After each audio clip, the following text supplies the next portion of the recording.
Thank you very much for the very kind invitation and introduction. I'm going to share my presentation. I have just a bunch of slides that could make it easier to share ideas and thoughts with you about this topic. My goal is to make it the most interactive as it's possible, this discussion. I guess that the topic is not just not belong to my research interest. It is a wide topic that involves so many policymakers and colleagues working on this stuff. And the idea is to look at the mobile ecosystem, and we will quickly understand why mobile ecosystems are so crucial in the ongoing debate in digital markets, looking at this system from the perspective of the interoperability provision, an obligation that we may find enacted or proposed in different type of jurisdiction. And the perspective that I would like to share with you is essentially a comparison between the pros and cons of a pure competition law approach versus a regulatory intervention. Actually, the slide that I'm going to share with you are try to summarize two recent work that I deliver on this topic that you may find in these slides. These are work that are both under review, so are currently on the hands of some referees. God bless them. And I would say the first paper is a paper that I co-authored with Alba Martinez, that, as Walker mentioned, has been hosting this very same series a couple of weeks ago, and actually is a paper that abroad in general terms the topic that I'm going to discuss today. Then I had a sort of spin-off of the first paper with a specific focus on mobile wallets. So looking at the role that mobile payments, the social role that mobile payments play in our economy and society, and look at how the interoperability provision may meet both twofold public interest, that is both competition and financial inclusion. Today, I'm going essentially to rely more on the first paper rather than the second one, but of course, if there are any questions during our discussion, I would be more than glad to address also the specific feature related to mobile wallets.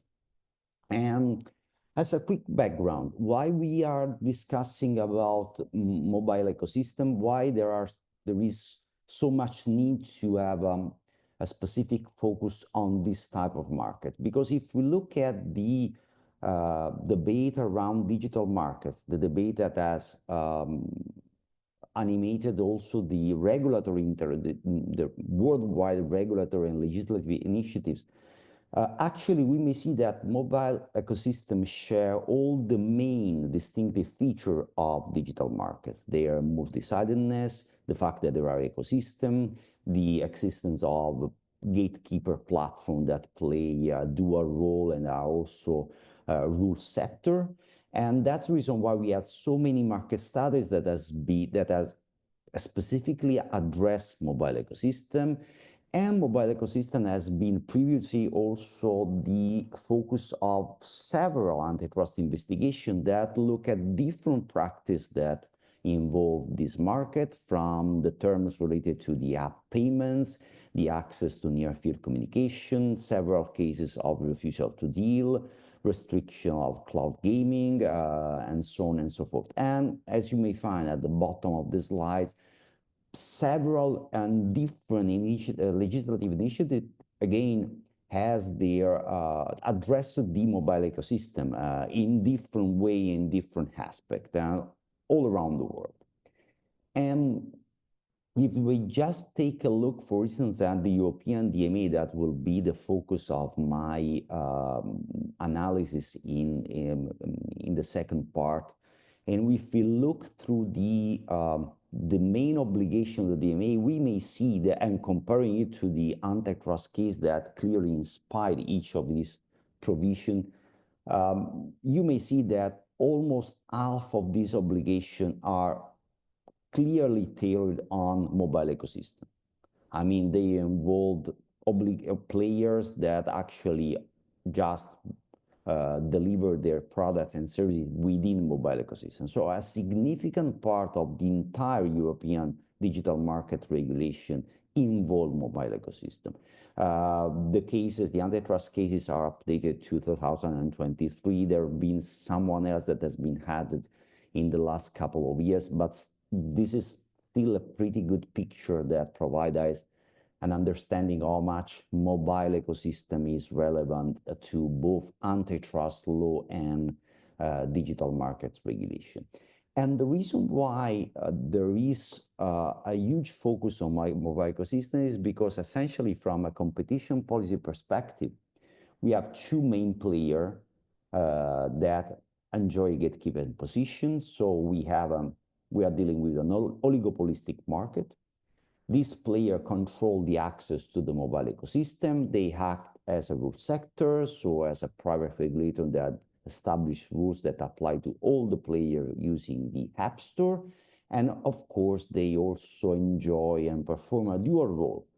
And so they do not only host guests over the platform, but also they compete against their guests. So there is of course, a conflict of interest that is, again, one of the main focus and one of the main justification of digital market intervention and regulation.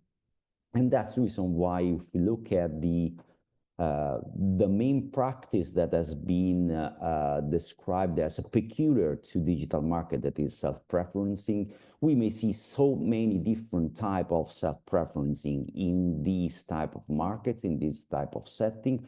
We are going to focus essentially on the one that is related to interoperability. And that, as we will see in a while, may be involved essentially two different practices: the pure denial of interoperability, or the most subtle one, that is the degradation of interoperability. And the reason why interoperability are so much relevant in this discussion is that apparently, due to the fact that the main goal of digital market regulation, the regulatory intervention, digital market, is to somehow to open up this market. Of course, interoperability rank very high in competition policy maker agenda to achieve this type of goal. We are going to focus essentially on vertical interoperability and not on the horizontal one, for different reasons. First of all, because the obligation that we may find in mobile ecosystem are essential vertical interoperability obligation. For instance, in the EU Digital Market Act, the only horizontal interoperability obligation involved a different type of service, and still in the literature there is a discussion on how much, in terms of trade-off, how much we should push for horizontal interoperability rather than vertical one. Just to briefly address this point, of course, when it comes to risk in terms of security, privacy, and so on and forth, these risks are higher for horizontal interoperability rather than for vertical one. But I would say that from the competition policy perspective, there is also a concern that if we push for horizontal interoperability, we run the risk to affect multi-homing. So there is a potential counter effect in promoting horizontal interoperability, because we also run the risk that user may decide to not leave their home and to join another platform. That means benefit for multi-homing, just because they may stay at home and benefit from someone else's service. So on the other end, there are other colleagues that support horizontal interoperability as a way to lower the advantage coming from network effects. My opinion is that the vertical one, especially for the technical perspective, is more feasible, and is going also to promote, I would say, a more effective competition, especially when it comes to mobile ecosystem. And the main goal of vertical interoperability is essentially to promote within competition, within platform competition, and intra-platform competition, allowing third party to get access to the ecosystem and compete against the ecosystem provider with their own service, and the technical way in which they are going to deliver these complementary innovation are essentially APIs. And the way in which they may get access to the API is the topic that essentially involved the huge discussion about interoperability, because of course access to API may be restricted for different kind of reasons, not just for commercial one, but for technical constraint that may involve privacy, security, and other technical issues. And when it comes to these feature, it is highly challenging to disentangle hypotheses in which there is a real pure concern in terms of the harm that may bring to privacy and security, and whether denials may belong instead to strategic or opportunistic reason.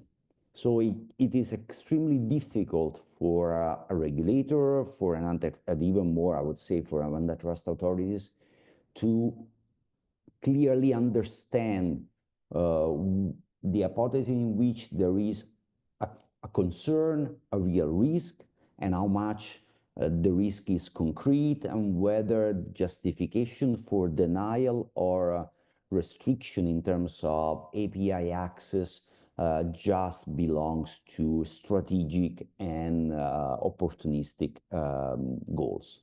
Because of course, due to the dual role that ecosystem orchestrator player, the risk of conflict of interest, and so the benefit they may get from self-preferencing, of course, there is a risk that the ecosystem orchestrator may misuse its role. So in order to get an advantage vis-a-vis third-party player.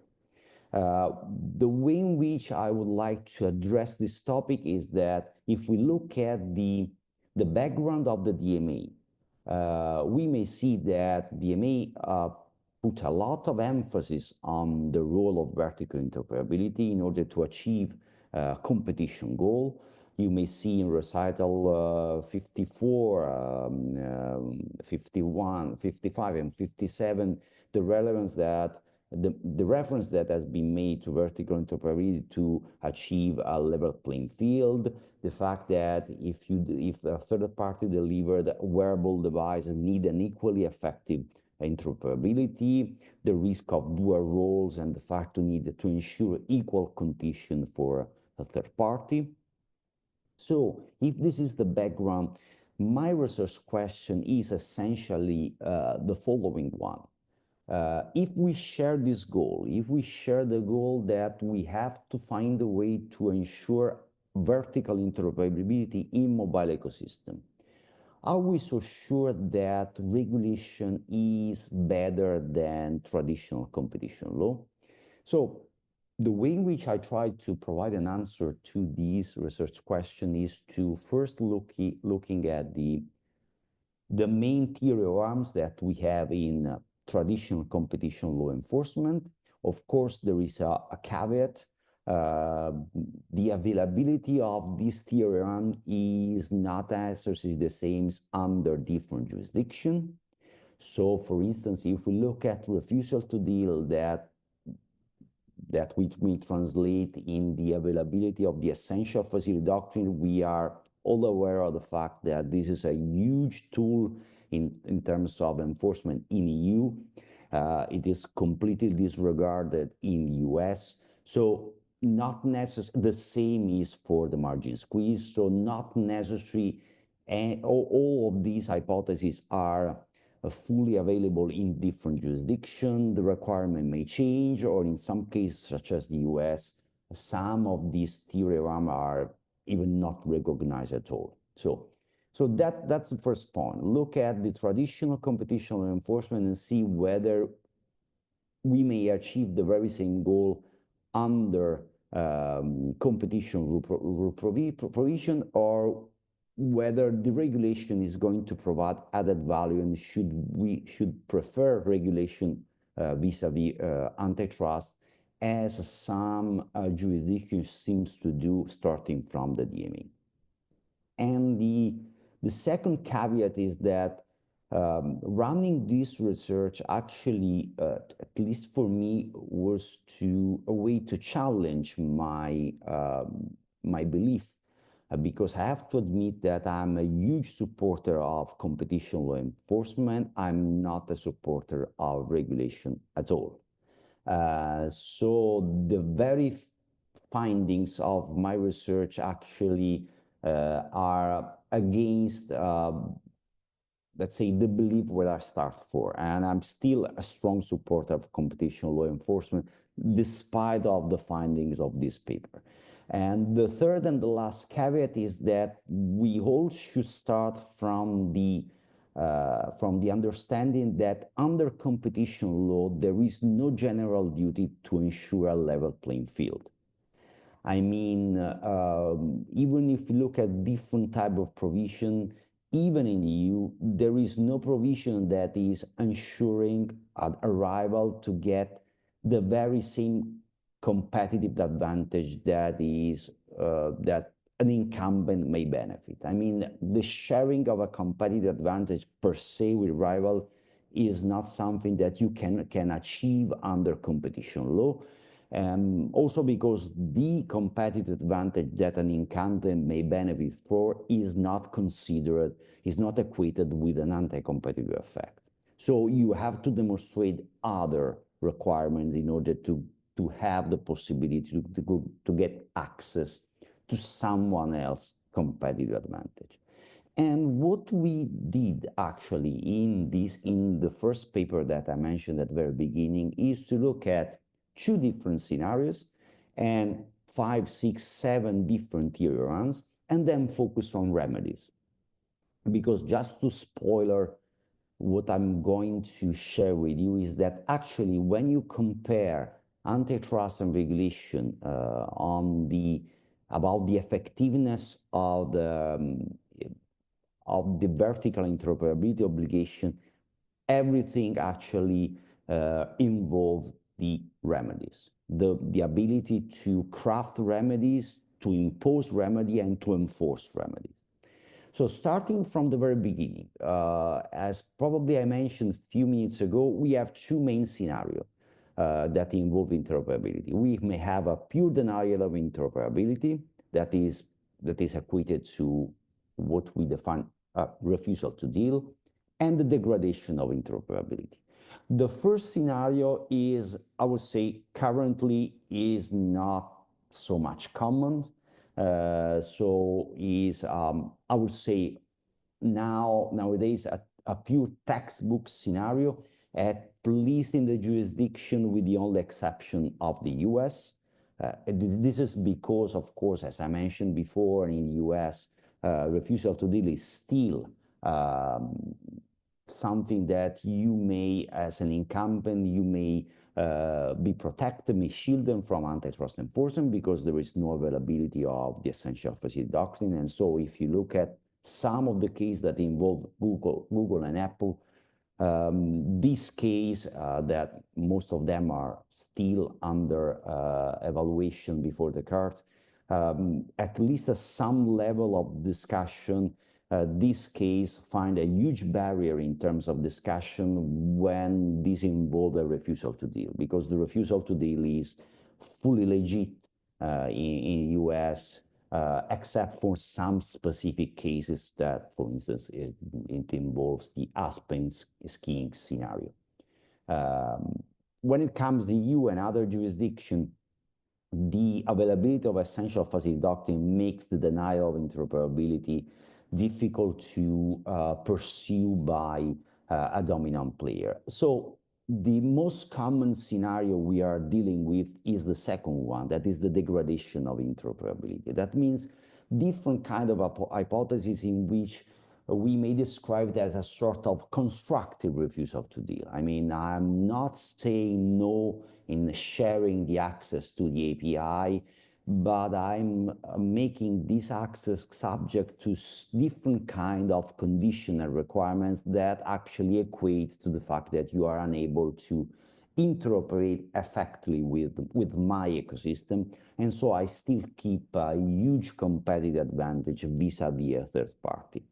And if we look at the tier of arms, looking at this type of scenario, at least from the European perspective, we may see that from the theoretical one, we have so many theorems in antitrust law that for sure make antitrust suited to address all these type of hypotheses.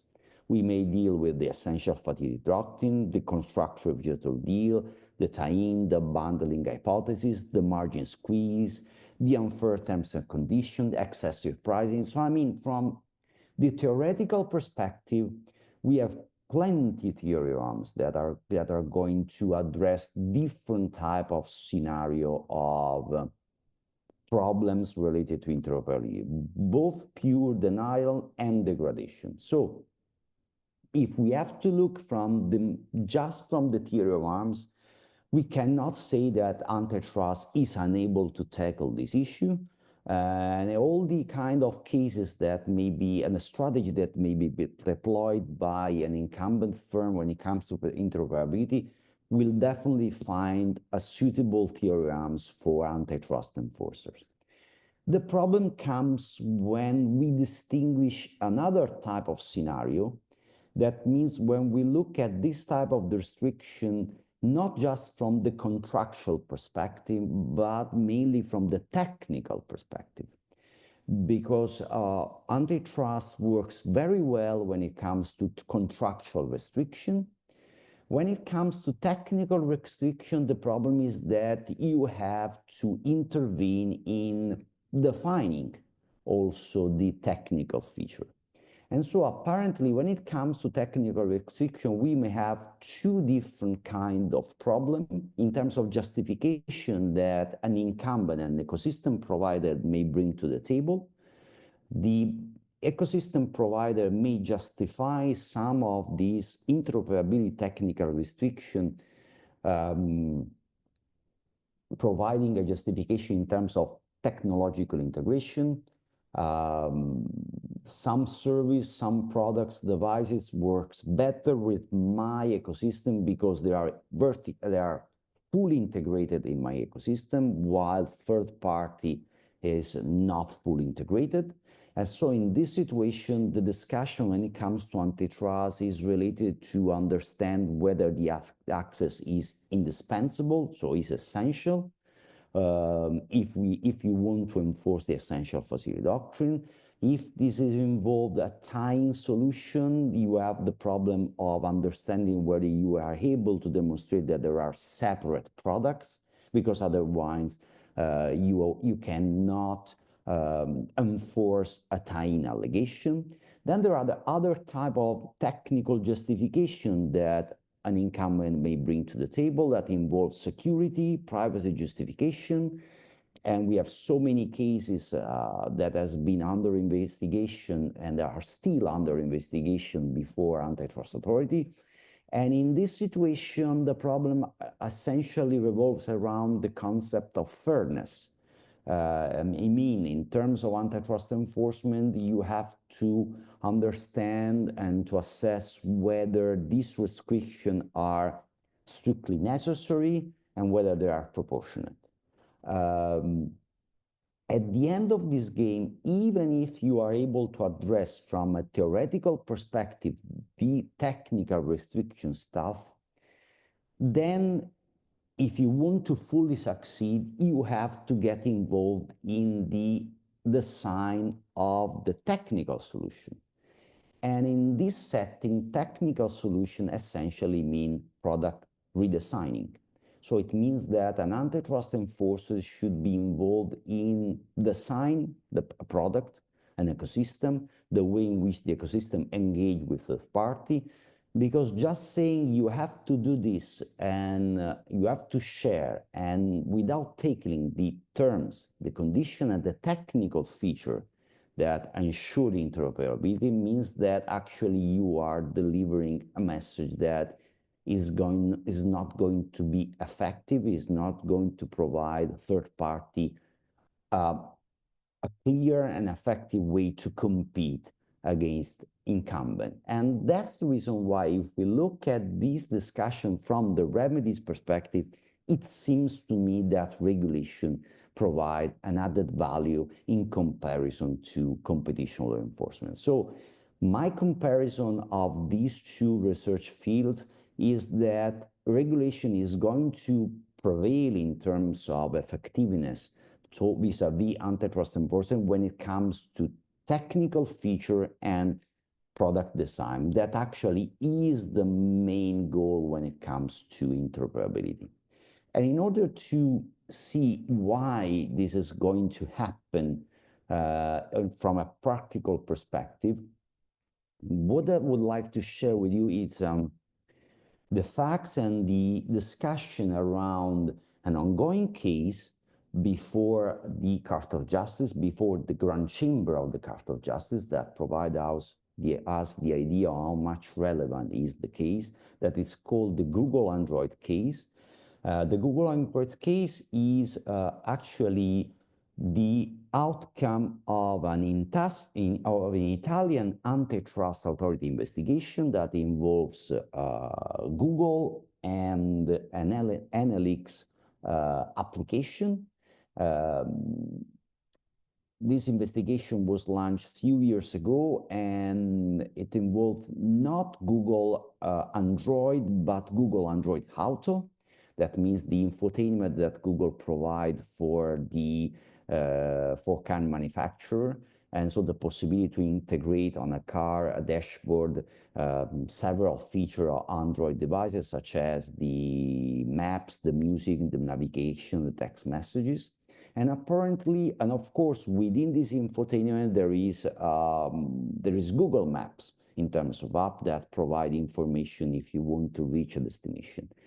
And Enel, that is the Italian incumbent energy player, so is the main Italian energy player, delivered at some point an app that is called JuicePass, that potentially is a rival of Google Maps, because JuicePass provide driver information where they can find a place to recharge the electric vehicle. And actually, JuicePass is not only providing information where you may charge your electric vehicle, but allow drivers also to book in advance the spot and pay. That is a pretty added value service, because otherwise you run the risk to reach the station and to wait someone else that is still charging his own vehicle. These are feature functionality that actually Google Maps is not providing. So apparently JuicePass has some feature that make it significant competitive vis-a-vis Google Maps. And just to get at the core of the investigation, Google decided to refuse to accommodate Enel's request to make JuicePass compatible with Android Auto, because it would have required Google to deliver a specific template for the NLX app. And Google argued that actually no third-party app of this type was allowed to join Android Auto infotainment. This is also for security reason, a security concern, and so on and so forth. To be clear, and this is pretty relevant, at least from an antitrust perspective, the Enel app is available on Google Android, is not available on Google Android Auto. Okay? So if you were in the car and if you were driving, you are not able to get advantage of JuicePass on the dashboard, but you are still able to get advantage of JuicePass on your mobile phone. So instead of using the car dashboard, if you want to use just the usual stuff that we have in the car, where we put our our mobile phone, well, you still are be able to get advantage from the Enel app, okay? And this complicated a lot the investigation because, of course, one of the main questions that arises that can we consider the access to the Google Android Auto as an essential, can we consider Android Auto as an essential facility because of the fact that actually you have an alternative in terms of access to the NLX? And actually, at the end of this investigation, the Italian Competition Authority found Google guilty. So actually did believe that the access to the Android Auto was indispensable, so apply the essential facility doctrine and impose over Google the duty to not only to share the access, of course, to the infotainment, but also to accommodate the request of Enel and provide Enel a specific template workable and effective for the specific feature of the Google Analytics case. Because of the relevance of the case, the decision was appealed, and actually at the very end of this process, the highest administrative court in Italy decided to refer some questions, I would say several questions, to the Court of Justice.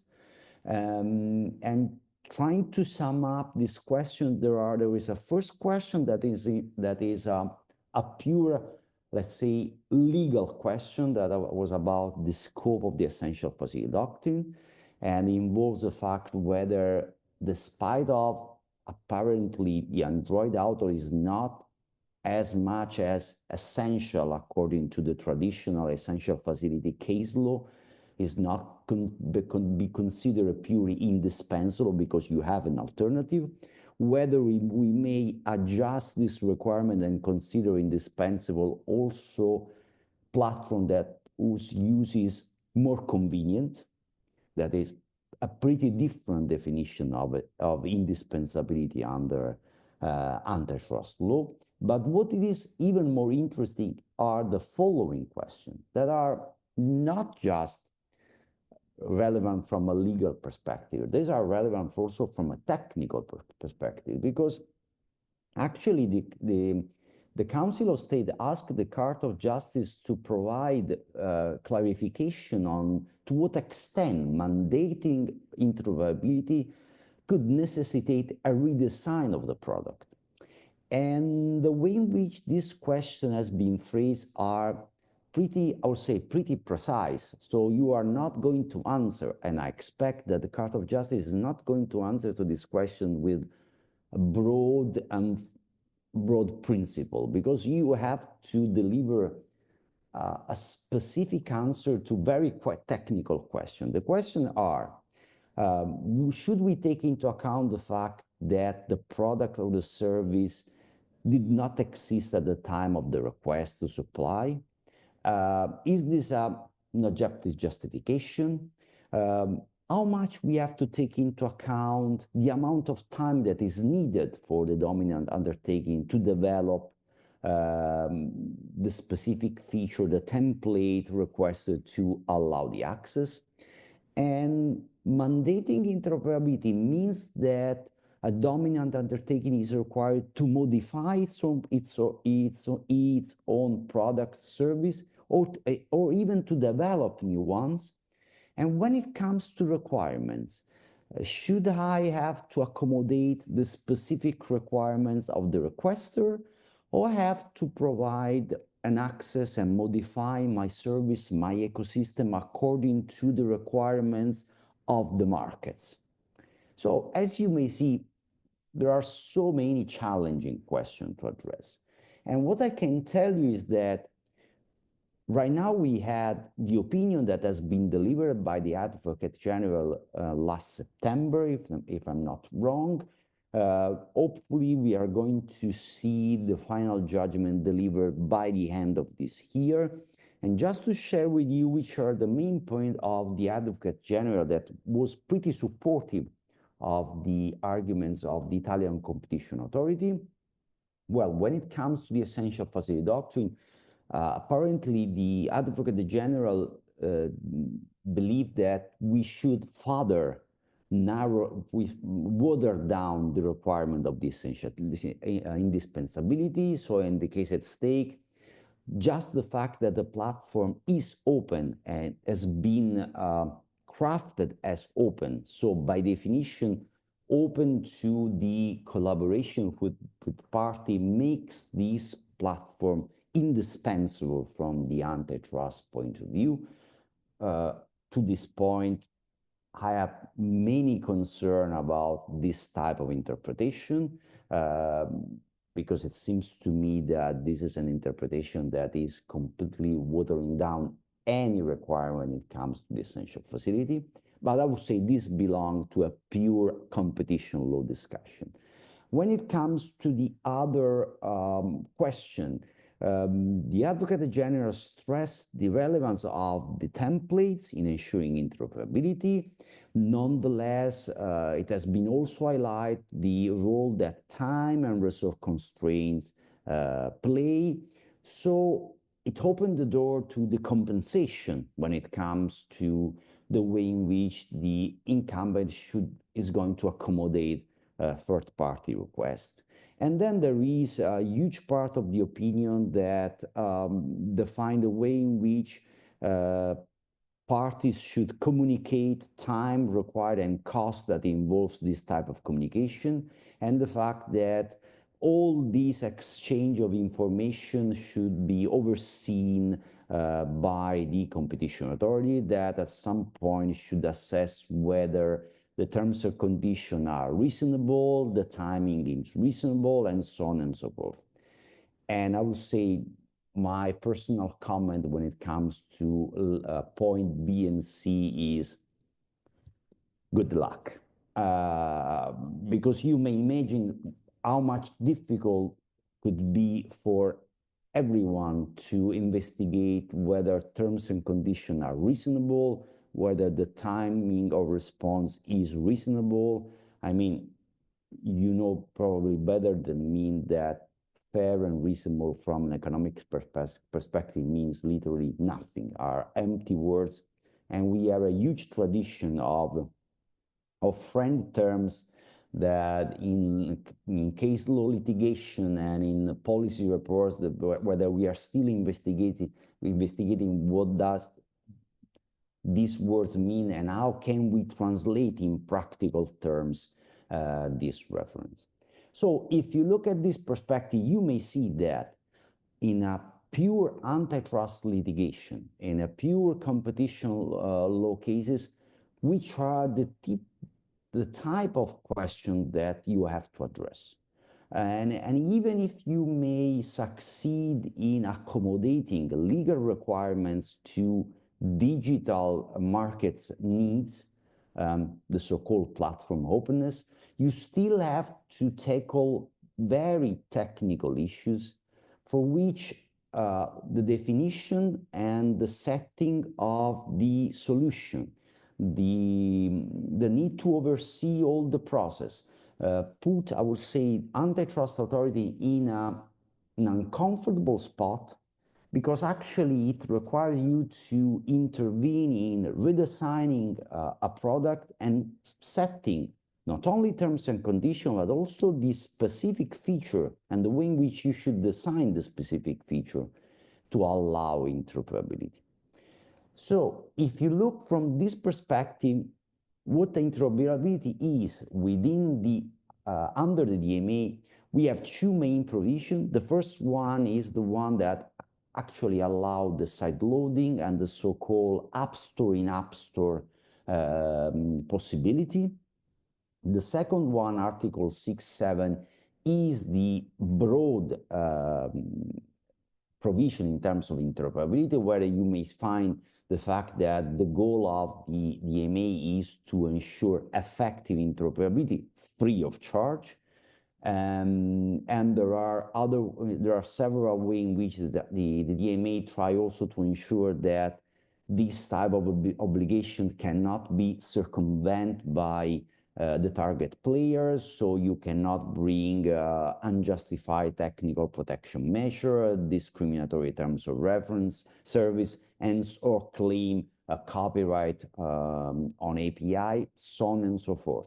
My very last point is that if we look at this framework, we can easily understand why right now is so relevant the discussion that we are having about the specification proceedings that the Commission launched against Apple to define terms, condition, timing, and technical feature to align interoperability, because that's definitely what is happening right now in Europe.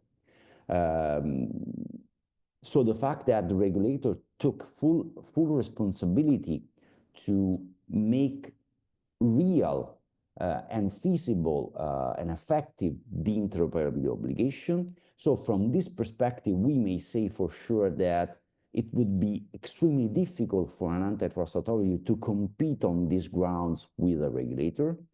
And so I fully support the idea that the European Commission, when it comes to this type of obligation, has to intervene. And the way in which the European Commission did so far with the specification proceeding is what we expect from the implementation of this DMA obligation. Of course, there is also a dark side of this story. That means there's risk and concern, which involves privacy, which involves security, and this belongs to the huge trade-off we are dealing with any kind of interoperability measure. From my perspective, there is of course a challenge to disentangle the scenario and the extent, the degree of interoperability that we want to promote in order also to safeguard privacy and security.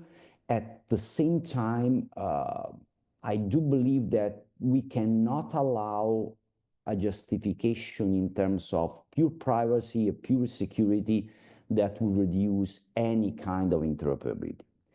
Finding a middle ground, it is extremely difficult, so I'm not going to underestimate this task.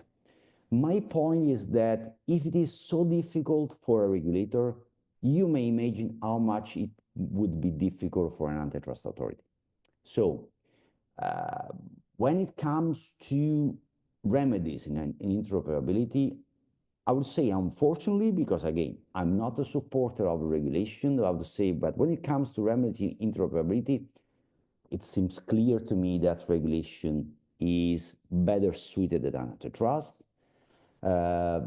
because the challenge that we are dealing with in terms of solution and in terms of risk that we have to tackle would be the very same for antitrust authority, but we are not going to have the very same tools in antitrust to tackle them. So we run the risk to have litigation in which you have to appoint a third party that has to oversee this sort of tango between the players. So you may imagine how the tango may work in the Google Analytics litigation. Google is providing a template, Enel is saying, well, this is not the best template that you can share with me, is not the template that you're using for yourself. So I need the best template, the best possible template. And so you may imagine this back and forth of the discussion on what is the best template, what kind of template I have to define to accommodate your request, whether your request is feasible to me, the terms and the condition for the compensation over this request. I mean, we run the risk to spend years in discussing about how to satisfy the interoperability obligation, and at the very end, this discussion may be just a pure theoretical discussion if the final solution is delivered in 5-6 years, because it means that, of course, the competition was not effective at all. So that's the reason why. to conclude, it seems that if we want to promote vertical interoperability in mobile ecosystem, we should rely on regulation. There are still several issues and challenges on the table because, again, finding a way in which we are able to ensure effective interoperability, but we are also able to safeguard privacy and security is not going to be easy, but at least I would say that probably at the end of the specification proceedings under the DMA, we will see how they work and how much we have been able to strike a fair balance between competition needs and privacy and security.